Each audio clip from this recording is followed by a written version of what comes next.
So hello everyone and welcome to the Deercast. We're joined by Paul Hill from Corinium Rifle Range. I actually rang Paul, I think I texted Paul actually a few weeks ago in a blind panic and desperation because I found rust in the rifle barrel of my beloved Merkel K3 Kiplauf. Of all the rifles to get rust in the barrel, that was my least favourite moment. And Paul imparted a huge amount of wisdom and set me back on the straight and narrow when it comes to cleaning and looking after rifle barrels. And I thought it was probably worth me sharing that advice with you. So we've got Paul here. So Paul, the logical place to start may be, if you've gone out, bought a hunting rifle, what should you be looking to go out and buy? How should you be then looking after that barrel? Should you clean it at all? Some people say never clean a rifle barrel. Should you clean it every time you use it? Every 100 shots? Every 1,000 shots? What's your advice? Honestly, I think people have to step back and not get too worried about the whole rifle cleaning thing. You can go to a gun shop, any gun shop, and ask for some cleaning products. And the reality is, very few of those gun shops are going to know about, and it's no disrespect to them.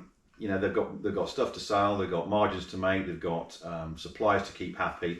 But the reality is, you need to understand a little bit about how the mechanics of the rifle works and how or what deposits you may find in rifles and how to get them out and the necessity to get them out or not get them out, as the case may be. So if you take the average hunting rifle, it's going to come out of the cabinet a couple of times a month maybe. It's going to get walked around some woodlands, farms, fields, etc. And it's changing temperature. So it might come out with a nice warm cabinet, go out into a nice cold condition. In this time of year, it just kills things. You know, go from using it warm on the range, cold at night, etc. So you get condensation in there. Now, I've explained this to loads of people over the years, and what you've got in your rifle is quite a complex little kind of chemistry process going on. Those of you who can remember going back to school this long ago, the old chemistry labs and what I used to have, there was a specific thing called the Haber-Bosch process. And it's the way that ammonia is made and then subsequently made into nitric acid. And that's basically what you're doing in your rifle barrel. So you let a round off, let's say you're out stalking, you take a shot, and you're going to leave loose residue or powder residue up the barrel, okay? That powder residue itself is pretty well inert unless you combine it with something else. And to make ammonia, if you combine the products in the barrel, left over in the barrel, those kind of powder fouling, with warmth and moisture, you're going to create ammonia and subsequently nitric acid. If you take a deep sniff in your moderator, it's going to stink of ammonia. Now, ammonia and metal don't react, but if we then get the process where the ammonia becomes, I can't remember the exact, you can look it up online, the exact process and the exact chemicals you produce, but basically you're going to create a very, very acidic environment. Now, how barrels are made is also very important, an important factor here. A lot of rifle barrels these days are hammer forged. That's where a tube's taken and hammered onto a mandrel, forms inside the barrel. But in that hammering process, you're going to have little cracks and fissures and pores. And if you put a bore scope in a brand new factory barrel, you'd be horrified sometimes at the state of that barrel, and you'd think this is not new. It is. It's just those things have been formed in the hammering process.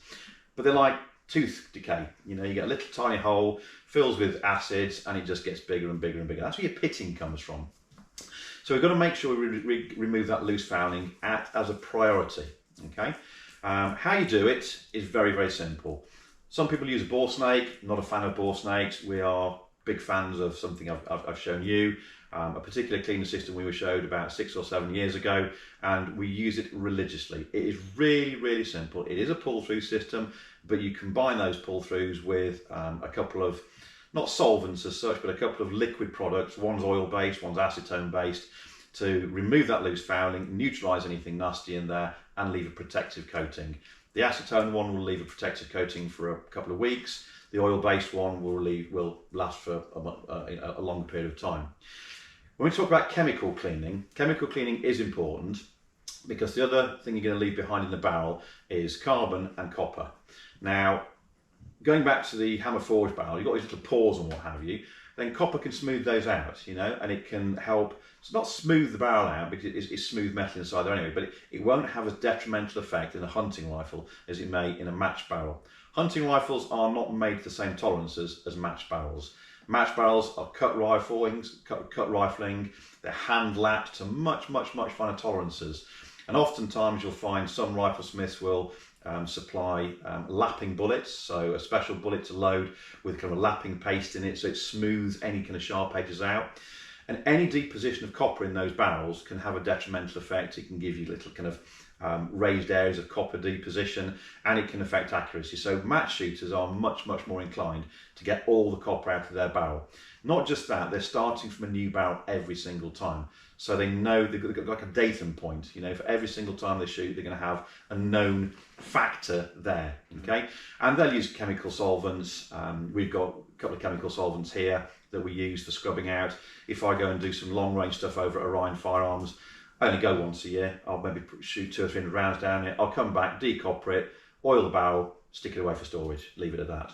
So that's quite an interesting difference then. If we're talking about hunting rifles, that's quite a different system, as it were, to a target rifle or a match rifle, and so therefore how you clean the two logically is going to be different. It is. It doesn't need to be different, and you will have people who are very thorough and they want a squeaky clean rifle, and I get it, and for some people it's almost like a therapy, they go home after shooting and they want to clean the rifle and put it away, look after it, etc. I get that entirely, but again, they need to be using the correct product, and I think that's where you had an issue. You're using a very aggressive copper solvent, not leaving any lubrication in the barrel, and that barrel is going to suck moisture out of the atmosphere, and bingo, you've got got rust in the barrel, which can then obviously corrode further, can pit the barrel, and you're in a world of hurt then, and you see that yourself. And I think that's when you contacted me and I said, you're not doing anything wrong per se, it's just if you're going down that route, you have to add the preventative measure in as well, and that's what you weren't doing. You weren't coating the barrel in oil. People have got this phobia about cleaning the barrel and it shoots somewhere different. It may well do that. If you get used to shooting a dirty barrel, as it were, that's been fouled, and you then scrub all the copper out of it, if there is a lot of copper in there, you'll change the pressures. And this is another reason why match shooters get all the copper out of their barrels, because they want a consistent pressure behind every single bullet that's going up the barrel. And if you have copper deposition in there, you can change those pressures. We've been doing a lot of work with lead-free and lead-free ammunition over the last few years, and we've managed to get that much fouling in the barrel that we've blown the primers out because the pressure increases. So, I think when we spoke on the podcast, I mentioned, that there are some issues that we're not far enough into the whole lead-free thing that could actually start raising heads, further down the line, and copper fouling is one of them. But for the average hunter, the average stalker, a good quality pull-through and prevention is far better than having to scrub your barrel out. Most hunters, most stalkers aren't going to shoot hundreds of rounds a year. They're going to shoot dozens of rounds. They may have the odd range day, and a lot of our regular clients are coming and they'll come once every couple of months and put 30 or 40 down, practice rounds down from various positions. And we always monitor those. If they suddenly see a loss in accuracy, we may have a look down the barrel. But since we've been using this system I've been mentioning, I won't mention any brand names, people can get in touch with us if they want to, but we favour it very heavily. I didn't believe it would work when we were introduced to it several years ago. Consistently for 2 years with nothing else. And our range rifles will do 5,000 or 6,000 rounds of rifle a year from training purposes. And I used this system and nothing else. And after 2 years, we did a chemical clean on the rifles and we got virtually nothing out. So it's a prevention more than anything else. So we call it a barrel maintenance system rather than an actual scrub out.